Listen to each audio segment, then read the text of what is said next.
Chapter 8. Malachi is promoted. On the day King Ahasuerus gave the house of Ammon to the Jews' enemy, to the queen Esther, and Malachi came in before the king. For Esther had confessed him that he was her uncle, and the king took the ring which he had commanded to be taken again from Ammon and gave it to Malachi. And Esther set Malachi over her house.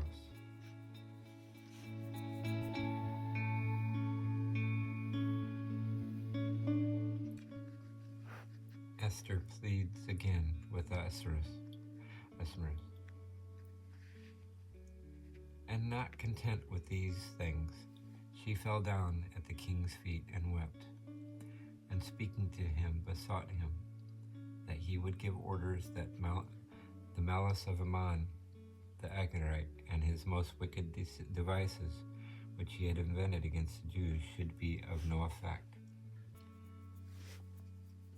But he, as the manner was, held out the golden scepter with his hand, which was a sign of clemency, and she rose up and stood before him, and said, If it pleases the king, and if I have found favor in his sight, and my request be not disagreeable to him, I beseech thee, that the former letters of Ammon the traitor, the enemy of the Jews, by which he commanded that they should be destroyed in all the king's provinces, may be reversed by new letters.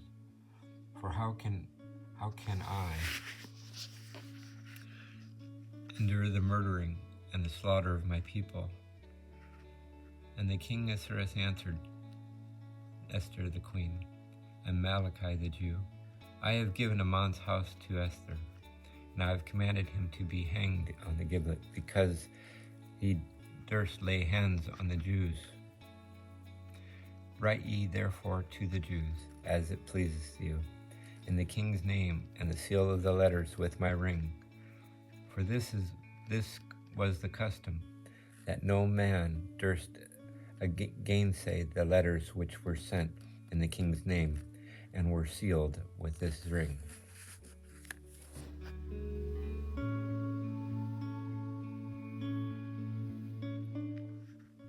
Ammon's letters are reversed. Then the king's scribes and secretaries were called for.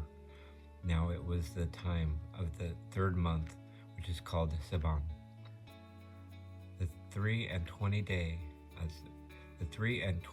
day of the month. And the letters were written, as Malachi had a mind, to the Jews, and to the governors, and to the deputies, and to the judges, who were rulers over the 127 provinces, from India even to Ethiopia, to the province, to people and people, according to their languages and characters, and to the Jews, according as they could read and hear. And these letters, which were sent in the king's name, were sealed with his ring, and sent by post, who were to run through all provinces, to prevent the former letters with new messages.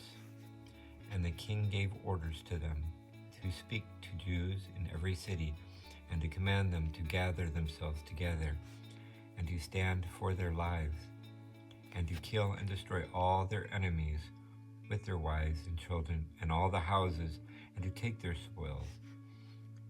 And one day of revenge was appointed through all the provinces, to wit, the 13th of the 12th month of Adar. And this was the content of the letter, that it should be notified in all the lands and peoples that were subject to the empire of the king Ahasuerus, that the Jews were ready to be revenged on their enemies. So the swift post went out, carrying the messages, and the king's edict was hung upon in Susan.